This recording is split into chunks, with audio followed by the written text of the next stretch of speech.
अच्छा यार, आज हम अपना लेसन नंबर 7 शुरू करेंगे।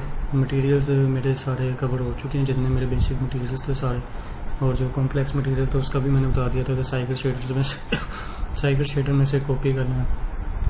तो लेसन नंबर 7 के अंदर मेरे पास कैमरा मेरे पास लगेगा एक ही, लेकिन उसकी सेटिंग 3 तरह होती है। एक ही मैंने हाईलाइट किया हुआ है, exterior day, exterior night, interior day night. Basically interior का जो सेटिंग होगी वो सेम रहेगी, एक्सटीरियर और डे और नाइट में ये थोड़ी डिफरेंट होगी।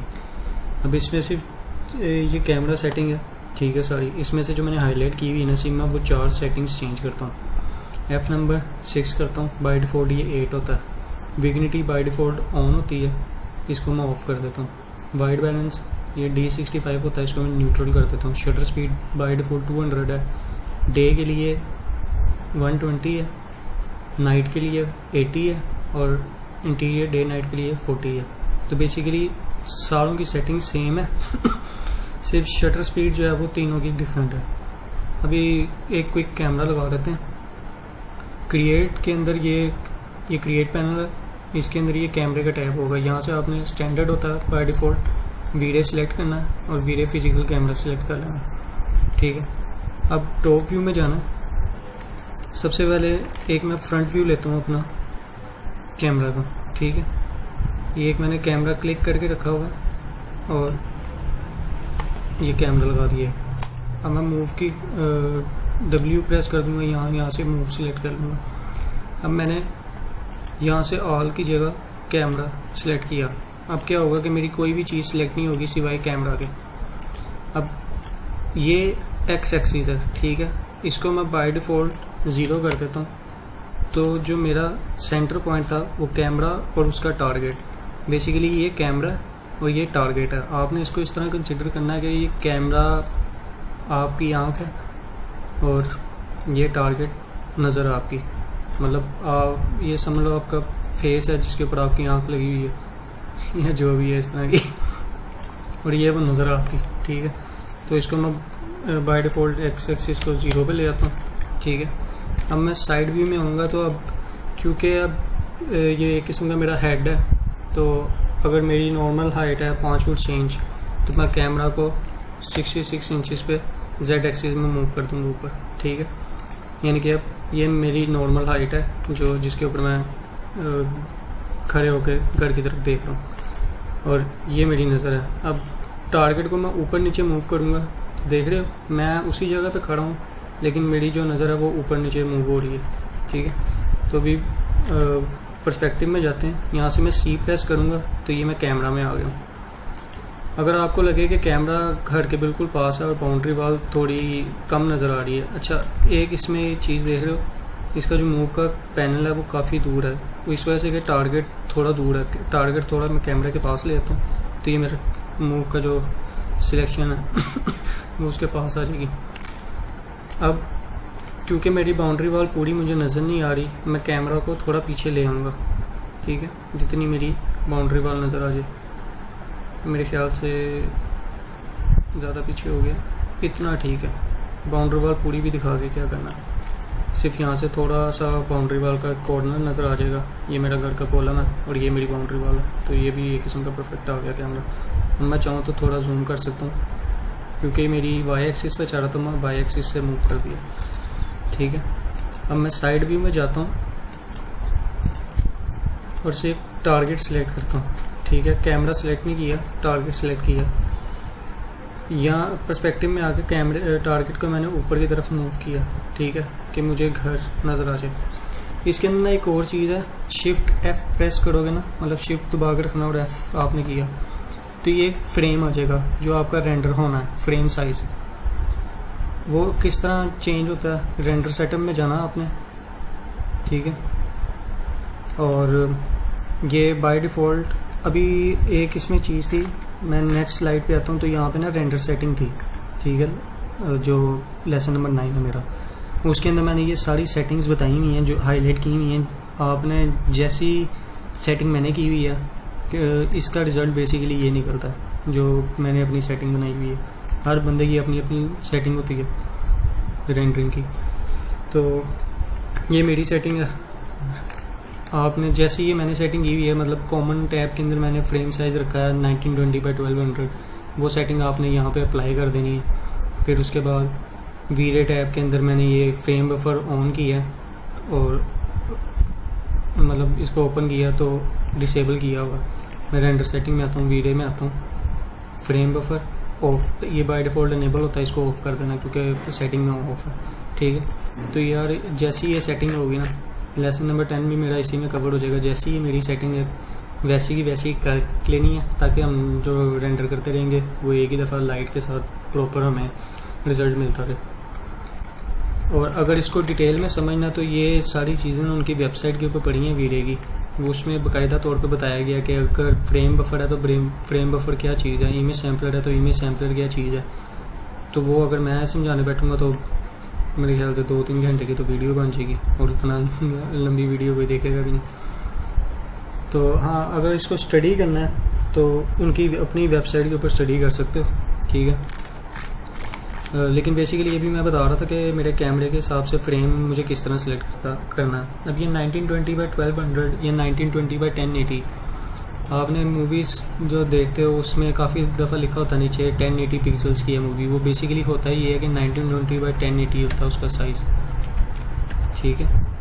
और ये 16:9 जो हमारी LCD का साइज़ आता है ना आज का, पहले हमारे पास TV होते थे, वो स्क्वायर होता था एक किस्म का, उसका साइज़ होता था 4:3, तो उसकी सेटिंग तकरीबन बनती है 1600-1200। ये भी मैं सेटिंग बता दूंगा जो मैंने नॉर्मली यूज़ हो रही होती है वो कौन कौन सी है। तो अभी मैं 1920 बाई 1200 करता हूँ क्योंकि मेरे घर की विड्थ ज़्यादा, हाइट कम है, ठीक है।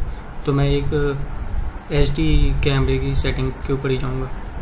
अभी अपना टारगेट मैंने सेलेक्ट किया था। अब टारगेट बजाय इसके कि मैं लेफ़्ट व्यू में जाऊँ या फ्रंट व्यू में जाऊँ और जाके टारगेट सेलेक्ट करता फिरूँ, मैं पर्सपेक्टिव के अंदर रहते हुए ही इस यहाँ पे वीडियो कैम लिखा आ रहा है, यहाँ से सिलेक्ट कैमरा भी कर सकता हूँ और सिलेक्ट कैमरा टारगेट भी कर सकता हूँ, ठीक है। तो ये टारगेट मैंने मूव किया, तो अब मेरे ख्याल से इतना ठीक है कि मुझे ऊपर से थोड़ा स्काई नज़र आ रहा है और रोड भी अभी है तो कम है, इसकी मैं प्रॉपर वैल्यू दे देता हूँ, तकरीबन 81 इंचेस, ठीक है, 7 फुट 9 इंच। अब कैमरा मैंने सेलेक्ट किया सारा और उसको थोड़ा पीछे ले आता हूँ कि मेरा थोड़ा रोड भी नज़र आए और स्काई भी नज़र आए, ठीक है। अब इस कैमरे को मैंने यहाँ से कैमरा सेलेक्ट किया, आदत डालना इसकी कि कैमरा यहाँ से सिलेक्ट कर लो बजाय इसके कि बार बार व्यू पोर्ट चेंज करके सिलेक्ट करते रहो। अब कैमरे की सेटिंग में मैं आता हूँ, वही सेटिंग जो मैंने बताया था, F नंबर 6 करना है, विग्निटिंग ऑफ करनी है, वाइट बैलेंस न्यूट्रल। अब अगर डे के लिए लगा रहा हूँ तो 120, नाइट के लिए लगा रहा हूँ तो 80 और अगर यही कैमरा इंटीरियर में लग रहा तो 40, ठीक है। ये सेटिंग, बस ये 4 सेटिंग है इसकी, वो याद करनी है। एक इसके अंदर फिल्म गेट भी है, इसकी फोकल लेंथ भी। अगर DSLR आप यूज़ करते हो तो ये सारी सेटिंग ना DSLR के ऊपर आ रही होती है, तो आपको पता होगा कि F नंबर क्या चीज़ है। बेसिकली कैमरे के अंदर अगर लाइट आपकी ओवरऑल कम है और कैमरे का जो पर्चर होता है ना, कि वो कैमरे का जो होल है वो कितना ओपन होगा, कितना वाइड होगा कि उसमें से लाइट ज़्यादा से ज़्यादा एंटर हो कैमरे में। तो अगर इसकी वैल्यू मैं कम करूँगा तो इसका मतलब उसका साइज़ ज़्यादा ओपन हो गया तो लाइट ज़्यादा एंटर होगी। अगर मैं इसकी वैल्यू ज़्यादा करूँगा तो उसका साइज़ छोटा हो गया और लाइट कम एंटर होगी। तो ये वाइस वर्सा है इसकी सेटिंग, ठीक है। तो बेसिकली जो मेरी रेंडर सेटिंग के साथ हुई है वो F नंबर 6 बैठा हुआ सेट। विग्निटिंग जो है, कभी देखा होगा आपने तस्वीर के चारों एजेस जो है वो काले हो रहे होते हैं, मतलब सेंटर वाला इमेज जो है वो आपका फोकस हो रहा होता है और साइड पे ब्लैक हो जाता है सारा इमेज, ये उस चीज़ को ऑफ कर देता है। वाइट बैलेंस जो है, वाइट बैलेंस क्या चीज़ है, मैंने न्यूट्रल कर दी है कि जैसी रेंडर की लाइट मैं यहाँ पे लगाऊंगा कोई फ़िल्टर अप्लाई नहीं होगा उसके ऊपर, वैसे का वैसे ही रिज़ल्ट मुझे यहाँ पे आएगा। अगर मैं D75 करूँगा, D65 करूँगा, D55 करूँगा, ये फ़िल्टर है। 75 ब्लूज़ में चला जाता है, 65 थोड़ा वाइट में है, 55 50 ये सारे येलोज़ में आ जाते हैं, मतलब फ़िल्टर अप्लाई हो जाता है। लेकिन मुझे वो नहीं करना, मुझे न्यूट्रल ही रखना है इसको। शटर स्पीड क्या चीज़ है कि कोई एक चीज़ आप तस्वीर खींच रहे हो, वो 1 सेकंड के कितने हिस्से में जाके वो सेटिंग उसकी मतलब तस्वीर खींची जाएगी। अभी मैं बता देता हूँ शटर स्पीड की एग्जांपल।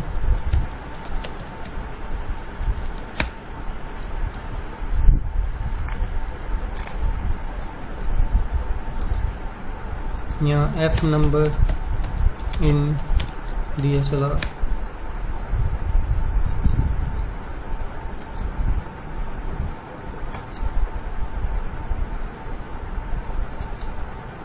बेसिकली देख रहे हो, ये इस चीज़ को कैप्चर करने के लिए कि 1 सेकंड के चौथे हिस्से में जाकर उसने तस्वीर खींची थी, मतलब जल्दी से तस्वीर खींची गई तो उस तरह लहरें जो हैं वो नज़र नहीं आई। लेकिन जब उसने 1 सेकंड के 160वें हिस्से में तस्वीर खींची तो उसकी एक एक डिटेल नज़र आ रही है, ठीक है। और F नंबर क्या चीज़ है, ये बेसिकली F नंबर की एग्जांपल है। F नंबर अपर्चर भी बोलते हैं इसको। जितना ये ओपन होगा वैल्यू कम होगी, उतनी ज़्यादा लाइट कैमरे में से आएगी, ठीक है। और जितना ये बंद होगा, इसकी वैल्यू ज़्यादा होगी, उतना कम लाइट आएगी कैमरा में से, ठीक है। विग्निटी मैंने आपको बता दिया, F नंबर भी बता दिया। अच्छा, एक और चीज़ है अब इसके अंदर लास्ट, कि अभी मैंने जो टारगेट मूव किया था ऊपर की तरफ, तो ये मेरी वर्टिकल लाइंस टेढ़ी हो गई थी, ठीक है। इसको मैं यहाँ से गैस वर्टिकल कर देता हूँ, ठीक है। अभी मेरा रोड थोड़ा ज़्यादा आ रहा है, स्काई कम आ रहा है, ऐसी चीज़ें ना खुद देखनी है, ऑब्जर्व करनी है। कि इसको मैं थोड़ा सा ऊपर करता हूँ कि स्काई ज़्यादा है, रोड मुझे इतना ज़्यादा दिखाना भी नहीं है। इसकी वैल्यू 84 पे आ गई है। ये सिलेक्ट कैमरा करके गैस वर्टिकल दोबारा करूँगा क्योंकि मेरा टारगेट चेंज हुआ था, ठीक है। तो ये एक बेसिकली मेरा फ्रंट कैमरा लग गया। अब एक अगर मैं चाहता हूँ कि थोड़ा क्लोजअप व्यू हो, जिस तरह मेरा ये था कि घर के पास भी था लेकिन थोड़ा साइड से भी था व्यू, और ये देख लो थोड़ा स्ट्रेच व्यू है, जबकि ये वाला व्यू बिल्कुल प्लेन है, मतलब इसके अंदर कोई मज़ेदारी नहीं है। ये एक आम मतलब जो रेंडर होते हैं उनकी तरह का व्यू होगा। मुझे बेसिकली जो स्ट्रेच व्यूज़ होते हैं, आर्किटेक्चरल व्यूज़ खींचे हुए, वो वाले ज़्यादा रेंडर में पसंद है। तो बेसिकली ये कैमरा मैं यहाँ पे लगा लेता हूँ। अच्छा, अब इसके गैस वर्टिकल मैं यहीं पे 0 कर दूँगा क्योंकि अभी कैमरा और टारगेट दोनों 0 पे हैं, ठीक है। अब मैं कैमरे को सिलेक्ट करूँगा और 66 इंचेस यहीं से ऊपर मूव कर दिया, तो बेसिकली मेरा कैमरा तो लग गया। C प्रेस करूँगा, कैमरा 2 सिलेक्ट करता हूँ इस दफ़ा। अब कैमरा टारगेट मैंने सिलेक्ट किया, ठीक है, यहीं से और ऊपर की तरफ मैंने देखा। अब कैमरा मैं पीछे ले जाना नहीं चाहता और चाहता हूँ कि कैमरा मेरा इसी जगह पे रहे लेकिन मुझे पूरा घर नज़र आए। उसके लिए मैं क्या करता हूँ, F नंबर जो है फिल्म गेट, इसको खींचूँगा। तो बेसिकली इसको कैमरे को मैं स्ट्रेच कर रहा हूँ। DSLR के अंदर भी ये ऑप्शन होती है कि हम उसी लेंस को खींच लेते हैं थोड़ा, तो हम उसी जगह पे रहते हुए एक स्पेस को ज़्यादा बड़ा दिखा सकते हैं, ठीक है। इसकी बाय डिफ़ॉल्ट वैल्यू 36 है। 36 मैक्सिमम रेंज जो मैंने अब तक यूज़ की है वो 52 है, मतलब इससे ज़्यादा ऊपर जाऊँगा तो मेरा रेंडर जो है वो फेक लगने लग जाता। और फोकल लेंथ 40 है, इसको मैं कम करूँगा 32 तक, ठीक है। अब गैस वर्टिकल करता हूँ तो ये देख रहे हो कैमरा खिंचा हुआ लगने लग गया, लेकिन अभी ये कैमरा बहुत ज़्यादा दूर हो गया। इसके लिए मैं क्या करता हूँ, इसको मैं 36 पे कर लेता हूँ, टारगेट थोड़ा सा ऊपर मूव किया। मतलब ये कैमरा लगाने की प्रैक्टिस आपने करनी है खुद। अब मुझे ये बाउंड्री वाल बॉदर कर रही है इस व्यू के अंदर। मैं व्यू में जाऊंगा। अब बेसिकली ये जो मेरी रेंज है कि मुझे क्या क्या नज़र आ रहा है, ये मेरी बाउंड्री वाल का वो कॉलम था। मैं कैमरा थोड़ा सा साइड पे मूव कर लेता हूँ, अब ये उस रेंज से निकल गया। अब मैं यहाँ व्यू में जाऊँगा तो देखूँगा कि वो नज़र नहीं आ रहा। तो ये भी शॉर्टकट है इसका कि टॉप व्यू में जाके आप यहीं से कैमरा सेट करके देख सकते हो। अब टारगेट मैं थोड़ा सा इधर मूव करता हूँ कि मेरा घर के ऊपर फोकस हो, ठीक है। कॉलम अब थोड़ा सा आ गया लेकिन ओवरऑल कैमरा ठीक हो गया, ठीक है। मैं कैमरा सिलेक्ट करता हूँ, थोड़ा सा उसको पीछे ले आऊँगा और थोड़ा सा टारगेट नीचे की तरफ ले आऊँगा ताकि मेरा ये थोड़ा सा स्टेप भी आ जाए और ऊपर से वो कॉर्नर भी ख़राब ना हो। इसकी वैल्यू मेरे पास आ रही है 105। अब कैमरा सेलेक्ट करूँगा, उसी तरह गैस वर्टिकल कर दूँगा। ठीक है, तो बेसिकली करना यही है कि कैमरा लगाया, उसको पहले एक्स एक्सिस पे 0 कर लिया, फिर जेड एक्सिस में उसको 5 फुट हाइट के ऊपर रखा। ठीक है, और बाद में टारगेट सेलेक्ट करके टारगेट को ऊपर नीचे मूव करना है, जिधर आपका व्यू सेट नज़र आए वहाँ पे आपने कैमरा सेलेक्ट करके गैस वर्टिकल कर देना है। और जो स्ट्रेच व्यूज़ हैं उसके लिए कैमरा पास आएगा। ठीक है, और कैमरा घर के पास लगा, और फिल्म गेट और फोकल लेंथ इन दोनों के साथ प्ले करना। ठीक है, अब अगर मैं चाहता हूँ कि ज़्यादा क्लोजअप व्यू दिखाऊँ, मैं इसी कैमरे को शिफ्ट पकड़ के कॉपी करूँगा, बाकी कैमरास मैं हाइड कर देता हूँ फ़िलहाल। अब ये कैमरा मेरा और लगा, अब ये ज़्यादा स्ट्रेच हो गया। ठीक है, अब यहाँ पे मैं वो चीज़ बताता हूँ कि 1920 था, अब इसको मैं 1600 करूँगा 4:3 वाला, तो वो मेरा इस तरह का व्यू आएगा। अब इसमें कैमरा को मैं थोड़ा सा कंट्रोल ए करके, ये रेंडर पे क्लिक हो गया।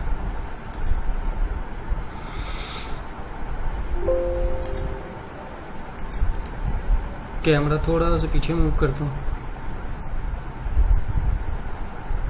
ठीक है, तो देख रहे हो एकदम फ्रेम साइज चेंज होने से व्यू भी चेंज हो गया, उसमें फ्लोर भी ज़्यादा आने लग गया, स्काई भी थोड़ा आने लग गया, लेकिन इसमें कैमरा जो है वो ज़्यादा स्ट्रेच लगने लग गया।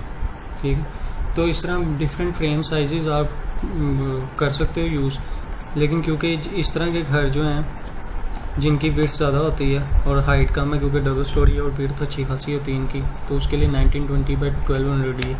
इसके अलावा जो मैं यूज़ करता हूँ वो 1920 1200, 1920 1080। इसमें एक चीज़ ये कर सकते हो कि ये जो सारी सेटिंग आपने की हुई है, सेव की है, वो 1920 बाई 1200 थी। आप इसको लॉक करो, यहाँ से प्रीसेट जो है सेव प्रीसेट करके 1920 बाई 1200 के नाम से इसको यहाँ से सेव कर दो, ताकि अगली दफ़ा जब आप मैक्स ओपन करोगे, कोई नई फाइल ओपन करोगे, तो आपको ये सेटिंग सारी की सारी दोबारा करनी नहीं पड़ेगी। सिंपली क्या करोगे, प्रीसेट यहाँ से वो जो भी सेव किया होगा वो यहाँ पे आ रहा होगा, तो वो यहाँ से लोड कर लेना। ठीक है, अब जिस तरह 1920 बाई 1200 का मैं यहाँ से लोड कर देता हूँ, शिफ्ट एफ प्रेस करूँगा तो वो फ्रेम आ जाएगा, शिफ्ट एफ से दोबारा वापस चला जाएगा। ठीक है, अब मैं चाहता हूँ कि 1600-1200 वाला फ़िल्टर इसके ऊपर लग जाए, वो 1600-1200 वाला लोड कर लेता हूँ। ठीक है, तो ये सारी सेटिंग मुझे बार बार करनी नहीं पड़ेगी, ये सारी सेटिंग्स मेरे पास सेव हुई हैं। तो अब अगर मैं कौन सा यूज़ करता हूँ वो देने के लिए ये है, इसको वीडियो को बेशक पॉज कर लेना और ये सारी सेटिंग्स सेव कर लेना। तो कैमरा बस यही था। अब अगली वीडियो के अंदर मैं लाइटिंग, कैमरा और रेंडर सेटिंग बस यही है यार, और इसमें कोई ख़ास नहीं है इतना, बस कैमरा लगाना किस तरह वो प्रैक्टिस करनी पड़नी है खुद। आर्किटेक्चरल व्यूज़ किस तरह के होते हैं वो गूगल के ऊपर सर्च करो, और मतलब कैमरा वन था, इस तरह के सीधे सीधे कैमरा ना लगाना। तो आगे क्लाइंट का भी कह देता कि बिल्कुल फ्रंट का व्यू चाहिए तो इस तरह का ठीक है, लेकिन कोशिश करो कि इस तरह के व्यूज़ निकाला करो जिसके अंदर ये थोड़ी 1 पॉइंट पर्सपेक्टिव या 2 पॉइंट पर्सपेक्टिव बन रहा हो, तो उस तरह के व्यूज़ ना आर्किटेक्चरली अच्छे लगते हैं। चलो अगली वीडियो के अंदर फिर लाइट कवर करते हैं हम।